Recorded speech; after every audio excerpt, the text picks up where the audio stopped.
जब बाबा साहब अम्बेडकर ने कहा कि संघर्ष करो, तो उनका इशारा यह था कि सत्ता के लिए संघर्ष करो, कि वोट हमारा, राज हमारा, नहीं चलेगा, नहीं चलेगा। निजीकरण करके सारे सरकारी नौकरियों को खत्म किया जा रहा है।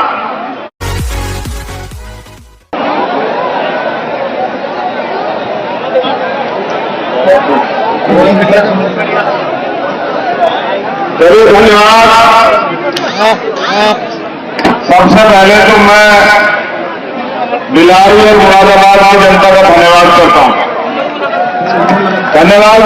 यहाँ पहुंचे हमारे उत्सव का, हमारी बहनों का, माओ का, बुजुर्गों का, नौजवानों का, युवा साथियों का, जिन लोगों ने अपना तन मन धन लगा के इतना अच्छा ऐतिहासिक प्रोग्राम जो है बिलारी की धरती से कराया, उनके साथ साथ यहाँ जो आयोजक कमेटी है, सिकंदर बोस जी, कपिल आजाद जी, विनीत कुमार जी, विजय कुमार पुष्कर जी, प्रभात संगम जी और राम निवास जी, और इनके साथ जितने भी भीम आर्मी आजाद समाज पार्टी के समर्पित कार्यकर्ता जिन्होंने मेहनत की, मैं उनका भी धन्यवाद करता हूं।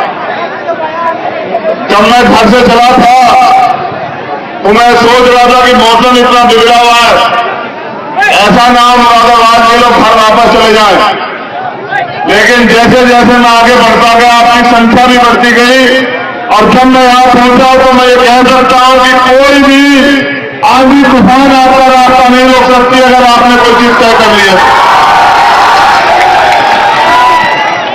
तो बहुजन समाज में समय समय पर चलने सभी संतों, गुरुओं, महापुरुषों को नमन करते हुए परम पूजनीय महामानव तथागत बुद्ध संत शिरोमणि गुरु रविदास जी महाराज, भगवान वाल्मीकि महाराज, गुरु नानक देव, संत कबीर और इस आजाद भारत को संविधान देने वाले विश्व रत्न डॉक्टर बाबा साहब अम्बेडकर, छत्रपति साहू जी महाराज, राष्ट्रपिता ज्योतिबा फूले, महामना रामस्वरूप वर्मा, बाबा जगदेव प्रसाद कुशवाहा, जननायक कर्पूरी ठाकुर और मेरे रहबर, मेरे गुरु, मेरे आदर्श माननीय साहब श्री काशीराम जी को नमन करते हुए आज की ऐतिहासिक सभा और आपकी ये संख्या ये बता रही है कि उत्तर प्रदेश की हवा बदल रही है। उत्तर प्रदेश का बहुजन समाज अब अंग्रेज ले रहा है और ये गुलामी की बेड़ियों को काटने के लिए तैयार है। मैं लंबे समय से पूरे भारत के भ्रमण पे हूं और जहां भी अन्याय अत्याचार होता है वहां जा जाके मैं प्रयास करता हूं कि उस परिवार को न्याय मिल सके। लेकिन मैंने उत्तर प्रदेश के साथियों को जिम्मेदारी दी थी कि मार्च नवंबर तक आप अपने संगठन का निर्माण कर लो। अपना संगठन बूथ, ब्लॉक, विधानसभा, जिला, मंडल, संभाग और प्रदेश का मजबूत कर लो। जब आपका संगठन मजबूत हो जाएगा तब उसके बाद उत्तर प्रदेश की निकलनी सरकार को सबक सिखाने के लिए हम लोग रोड पर उतरेंगे और जिस हम लोग रोड पर उतरेंगे उसके लिए कोई भी गूंगी बहरी सरकार जाग जाएगी और जो अन्याय अत्याचार कमजोर वर्ग के लोगों को, जो उनका अत्याचार एससी, एसटी, ओबीसी, माइनॉरिटी, महिलाओं के प्रदेश में हो रहा है, उन्हें के अन्य अत्याचार का हिसाब इस गूंगी बहरी सरकार से हम लोग मांगने का काम करें। और मुझे लगता है कि महासम्मेलन खत्म होने से पहले आप लोगों ने कमर कसी है और मुरादाबाद की सरजमी ऐलान कर रही है कि उत्तर प्रदेश की सरकार अब टेक जाए, उत्तर प्रदेश की गूंगी बहरी सरकार समझ जाए। अगर आज उनकी सरकार में कमजोर वर्ग के लोगों पर अन्याय अत्याचार होते हैं तो उसका जवाब देने के लिए भीम आर्मी आजाद समाज पार्टी सड़क से लेकर सदन तक जो है चक्का जाप करने का काम करेगी। यही ऐलान करने के लिए आज एक जनसमूह यहाँ उपस्थित है। साथियों, प्रदेश में, भारत में बहुत है। और जहां तक मैं समझता हूं, महापुरुषों ने जब अपने जीवन का अमूल्य समय आंदोलन में दिया तो उनकी इच्छा शक्ति थी कि जिस दिन हमारे लोग अपनी गुलामी की बेड़ियां काटने के लिए, अपने बुनियादी अधिकार प्राप्त करने के लिए, अपनी समस्याओं को खत्म करने के लिए मैदान में उतरेंगे, अपनी वोट की वैल्यू को समझेंगे, उस दिन प्रदेश में और देश में शोषित वर्ग के लोगों का राज आएगा। आज इस डबल इंजन की सरकार में, जो उत्तर प्रदेश में भी है, केंद्र में भी, कमजोर वर्ग के लोग और ज्यादा कमजोर हुए, उनके साथ जुल्म जाति ने अत्याचार करा है। अगर मैं बात करूं बाबा साहब अम्बेडकर की, तो बाबा साहब अम्बेडकर ने कहा, शिक्षित बनो, संगठित रहो, संघर्ष करो। मैं अपने नौजवान साथियों से अपील करूंगा कि वो मेरी इस बात पर गौर करें। हम लोग शिक्षित भी हुए, संगठित भी हुए, लेकिन हमें संघर्ष इसलिए करना था। जब बाबा साहब अम्बेडकर ने कहा कि संघर्ष करो, तो उनका इशारा यह था कि सत्ता के लिए संघर्ष करो, इस देश की राज व्यवस्था पर काबिज होने के लिए संघर्ष करो। उनका इशारा यह था कि पॉलिटिक्स के मास्टर की राजनीतिक सत्ता की चाबी अपने हाथ में लेने के लिए संघर्ष करो। और हम लोग संघर्ष करते हैं रोटी कपड़ा मकान के लिए। मैं मानता हूं जिनकी सरकार होती है उनके समुदाय को रोटी कपड़ा मकान की लड़ाई कभी नहीं लड़नी पड़ती। बाबा साहब अम्बेडकर स्पष्ट इशारा करते थे कि राजनीति में भागीदारी न करने का सबसे बड़ा नुकसान यह है कि अयोग्य लोग आपके ऊपर शासन करते हैं। उन्होंने ये भी कहा कि अन्याय करने वाले से अन्याय सहने वाला ज्यादा दोषी होता है। मैं ये मानता हूं कि हमने अपने महापुरुषों को पढ़ा तो है, लेकिन उनको उनके आदर्शों पर चलने का कार्य जो है लंबे समय से हम लोग रोके हुए। अब हम पिछले कुछ साल से अपने महापुरुषों को पूज रहे हैं। हम अपने महापुरुषों की स्टैच्यू लगाते हैं, उनके ऊपर माल्यार्पण करते हैं, उनके पैर छूते हैं और पैर छू के उनके आगे ये बात कहते हैं कि बाबा साहब हमारी जिंदगी में बदलाव कर देगा, हमारी जिंदगी में अच्छे दिन ला देगा। मगर मैं समझता हूं कि बाबा साहब अम्बेडकर बुद्ध के बाद बाबा साहब अम्बेडकर वो सच्चे थे जो कह के गए कि मुझे पूजने की नहीं पर मुझे पढ़ने की जरूरत है। उन्होंने इशारा किया कि मैं मूर्तियों में नहीं, मैं किताबों में हूं। आपको किताबों को पढ़ना चाहिए और इस देश की राज सत्ता कैसे लेना, कैसे हासिल करना है, इसको सोचना चाहिए। लेकिन पिछले कुछ समय से हम लोग कमजोर हुए, और जब हम लोग कमजोर हुए तो हमारी सबसे बड़ी जिम्मेदारी ये बनती है कि अपनी कमजोरी को दूर करें। पिछले कुछ समय से हम लोग राजनीतिक व्यवस्था में भी कमजोर हुए, तो हमारी जिम्मेदारी सबसे पहले बैठती है कि उन कमजोरियों को ध्यान रखते हुए उनके काम करते हम लोग ताकतवर बने। आज आप इतनी बड़ी संख्या में उपस्थित हैं, लेकिन उपस्थित होने से काम नहीं चलेगा। एक दिन अगर आप रैली या सभा करोगे तो आपके हाथ में सत्ता नहीं आएगी। जब आप 365 दिन सत्ता के लिए काम करोगे, मेहनत करोगे, तन मन धन से जुट जाओगे, तब जाके सत्ता आपके हाथ में आएगी। जिस दिन सत्ता आपके हाथ में आएगी तब कोई आपके साथ अन्य अत्याचार नहीं करेगा, तब कोई जो है आपकी जमीन नहीं दबाएगा, तब कोई जो है आपके अधिकारों के साथ छेड़छाड़ी नहीं करेगा। मैं कुछ घटनाओं की तरफ आपका ध्यान आकर्षित करूंगा।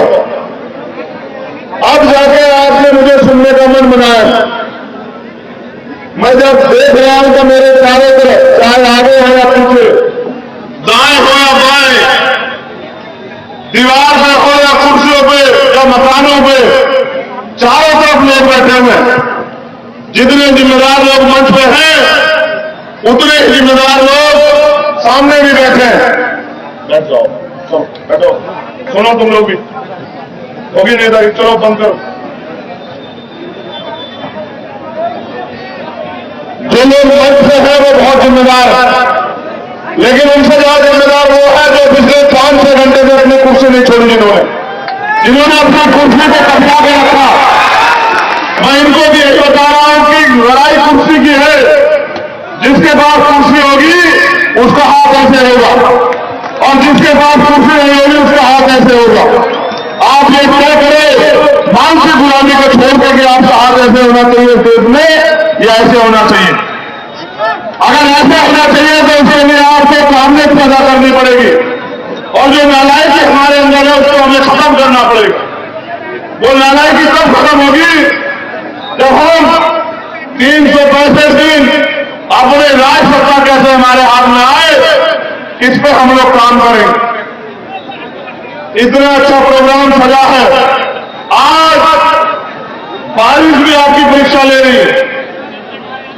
लोगों के लिए भीड़ जुटाने के लिए पैसे बांटे जाते हैं, खाना बांटा जाता है, गाड़ियां तेल के साधन दिए जाते हैं, लेकिन आपका प्यार इतना है कि आप अपने साधन को और बैठने की जगह नहीं है। मैं खुद चल के आया, पूरे ग्राउंड में पानी भरा हूं, मैं कल से देख रहा हूं। मुरादाबाद ने जो सम्मान दिया है उसको मैं जीवन के अंतिम क्षण तक भूलूंगा नहीं। आपने अपनी जिम्मेदारी अदा की, अब जिम्मेदारी हम लोगों की। कुछ नौजवान साथी जो ज्यादा उत्सुक हैं, उनकी उत्सुकता की वजह से जो माए बहनें यहां बैठी, जो बुजुर्ग यहां बैठे हैं, वो भी बेचारे ये सोच रहे हैं कि हम भी अपने भाई को देख लें। इसीलिए मैंने सिकंदर बोर्ड जी से कहा कि भाई आप मुझे बुलवा दो, क्योंकि मेरे कैसे लोग बैठेंगे। अभी तो ये किसी और की नहीं मानते हैं, अभी तो ये सिर्फ मेरी मानते हैं। तो आप बैठ गए तो मुझे ऐसा लगा कि अब आपको मुझे बात बतानी है जिससे बैठने के बाद और जिसे सुनने के बाद आपको जिस काम को करना है, जिससे परिवर्तन होगा। जैसे आप यहां बैठे हैं, इसको अनुशासन कहते हैं, और जिसके लिए खड़े होने को मैं आपको कह रहा हूं उसको शासन कहते हैं, सत्ता कहते हैं। मैं आपको सिर्फ यही कह रहा हूं कि बहुमत, लोकतंत्र में बहुमत जिनके पास होता है उनका राज होता है, वोट जिनके पास होता है उनका राज होता है। और वो जिस देश के कमजोर तबके के पास, इस देश के बहुजन समाज के पास, और हमारे महापुरुषों ने सारे में बात कही कि वोट हमारा, राज हमारा, नहीं चलेगा, नहीं चलेगा। और हमने इस बात को सुना भी, लेकिन हमने उतनी देर सुना जितनी देर महापुरुषों ने किया या महापुरुषों ने कहा। महापुरुषों के जाने के बाद हम उनकी बात को भूल जाते हैं, फिर हम नारे लगाते हैं कि आप संघर्ष करो, हम आपके साथ। और मैं ये कह रहा हूं, किसी एक के संघर्ष से हमारी जिंदगी नहीं बदलेगी। यहां बैठे हर एक शख्स को संघर्ष करना पड़ेगा, और गांव-गांव जाकर बहुजन समाज में भाईचारा पैदा करना पड़ेगा।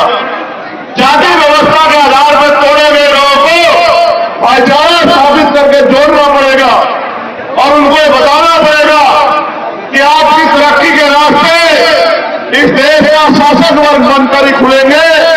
इस देश में गुलाम बनने के बाद, गुलाम बने रहने के बाद आप इस देश में मोहताज बने रहेंगे, उससे आपकी तरक्की के रास्ते नहीं खुलेंगे। नौजवान साथियों, आज हालत यह है, निजीकरण करके सारे सरकारी नौकरियों को खत्म किया जा रहा है। आज हालत यह है कि बेरोजगारी बढ़ रही है। आज हालत यह है कि महंगाई बढ़ रही है। आज हालत यह है कि डॉलर के मुकाबले रुपया कमजोर पड़ रहा है। आज हालत यह है कि अन्याय अत्याचार होता है तो रिपोर्ट लिखवाने के लिए थानों के बाद धरने देने पड़ते हैं। ये सब इसलिए है क्योंकि हम अपना काम जिम्मेदारी से नहीं कर रहे। जब जिस दिन हम लोग अपना काम जिम्मेदारी से करेंगे, उस दिन ना अन्याय अत्याचार होगा और ना ही देश बर्बाद होगा। हम इस देश के देशवासी, हम इस देश के रहने वाले हैं। हमारे महापुरुषों ने हमें सिखाया कि हम प्रथम और उनके भारतीय हैं और हमें अपने भारत के सम्मान के लिए, उसकी तरक्की के लिए हर कीमत चुकाने के लिए तैयार रहना चाहिए। लेकिन मैंने नोटिस किया कि अब हम सड़कों पे संघर्ष करने के लिए तो निकल चुके हैं, लेकिन जिस संघर्ष के बदौलत सत्ता हमारे हाथ में आएगी, यानी कि संगठन निर्माण और निकम्मी सरकार ने जो छूटे जो है वादे और दावे किए हैं, उनको जनता के बीच में जाकर बताना पड़ेगा कि सरकार के लोगों ने, प्रधानमंत्री ने कहा 2 करोड़ रोजगार देंगे और लगभग 16 करोड़ रोजगार इस देश से खत्म, और उन चीजों का प्रचार प्रसार करती है, लेकिन वो मीडिया कभी प्रधानमंत्री से नहीं पूछती कि आपका पूंजीपति मित्र दुनिया में दूसरे नंबर पर चला गया, उस चीते पर जो आप इस देश की अर्थव्यवस्था खिला रहे हैं, उसका जवाब कौन देगा। कभी प्रधानमंत्री से नहीं पूछते कि जो काला धन आपने कहा था आएगा, वो कब आएगा। आज भी लोग कच्चे मकानों में रहने को मजबूर हैं। कभी प्रधानमंत्री जी से ये नहीं पूछता मीडिया कि वो आपके प्रधानमंत्री आवास कहां गए। कभी प्रधानमंत्री जी से ये नहीं पूछते आप जो मेक इन इंडिया की बात करते थे और आज इंडिया जो है बेरोजगारी में इतने बड़े नंबर पर जा रहा है, इसका जवाब कब दोगे। जब जिस देश का मीडिया विकास हो जाए, उस देश की जनता को विद्रोह कर देना चाहिए। ये लोकतंत्र है। आज का विद्रोह, आपका विद्रोह इसी बात में है कि जब आपको मौका मिले वोट देने का, तब आप ऐसी गहरी सरकारों को वोट से जवाब देके इनको सत्ता से बेदखल करने का काम कर दो, तो ना निकम्मी सरकारें रहेंगी और ना ही हमारे देश को, प्रदेश को ये दिन देखने पड़ेंगे। आज हालत बद से बदतर है, चारों तरफ हाहाकार मचा है। अगर पूरे देश को किसी में उम्मीद है कि वो निकम्मी सरकार के खिलाफ लड़ सकता है, तो वो सिर्फ और सिर्फ भीम आर्मी और आजाद समाज पार्टी है। बाकी सब लोग घुटने टेक चुके हैं, कोई सीबीआई की वजह से, कोई ईडी की वजह से, कोई इनकम टैक्स की वजह से, कोई मुकदमों की वजह से। अगर कोई संगठन है, कोई दल है जो ना देश से डरता, ना मुकदमों से डरता, ना ही लाठों से डरता, तो मुझे डर है कि मैं उस संगठन का कार्यकर्ता हूं, भीम आर्मी का, जो सरकार को ईट का जवाब पत्थर से देती। लेकिन यही मेरा सवाल ये भी बन जाता है कि आप लोग ईट का जवाब तो पत्थर से देते, लेकिन ये बताओ, जब तक इस देश की, इस प्रदेश की सत्ता में आप लोग काबिल नहीं होंगे, अपने लोगों को रोजगार कैसे दोगे। ये जो सारा निजीकरण करके सरकारी सिस्टम बेचा जा रहा है, उसको कैसे बहाल करोगे। जहां सरकारी नौकरियां खत्म की जा रही हैं, नौजवान बेरोजगार है और सरकारी नौकरियां खत्म की जा रही है, तो लोगों की जिंदगी में रोशनी कहां से आए। जहां पूंजीपतियों को थोड़े थोड़े दामों में जमीनें बांटी जा रही है, वहां आप पे रहने के लिए जमीन नहीं है। इसका जवाब आप कहां से दोगे। जब आने वाली पीढ़ियां जवाब मांगेंगी कि जब भारतीय संविधान को खत्म किया जा रहा था, तब आप लोग क्या करेंगे, इसका जवाब आप कहां से दोगे। ये पूछने के लिए मैं आज मुरादाबाद में आया। आखिरी उम्मीद आपको, बाबा साहब अम्बेडकर ने कहा, जिस समाज का युवा जीते जी अपने समाज की लड़ाई नहीं लड़ता, हक अधिकारों की लड़ाई नहीं लड़ता, वो जीते जी भी मरे हुए के समान होता है। और जिस समाज का युवा जीते जी हक अधिकारों की लड़ाई लड़ता है, स्वाभिमान सम्मान की लड़ाई लड़ता है, वो मरकर भी अमर हो जाता है। वो बाबा साहब अम्बेडकर जिन्होंने अपने 66 बच्चे कुर्बान किए, उनके मिशन को आगे बढ़ाने की जिम्मेदारी क्या हम सब लोगों की है या नहीं है, बताओ। दोनों हाथ उठा के बताओ, है या नहीं है।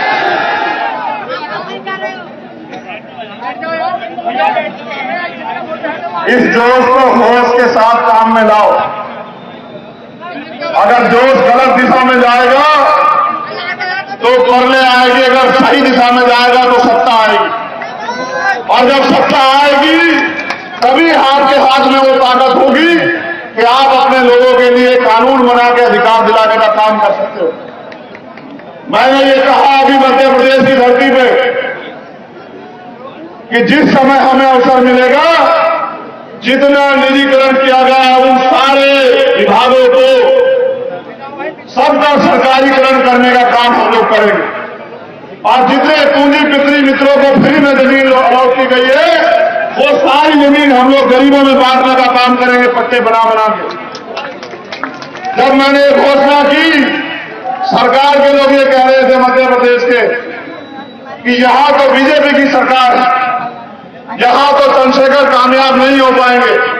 तो वहां की जनता ने इतनी बड़ी सभा करके जवाब दिया कि एक जिले से हम 4-5 लाख लोग इकट्ठे होकर ऐलान करते हैं कि मध्य प्रदेश में इस बार ना कांग्रेस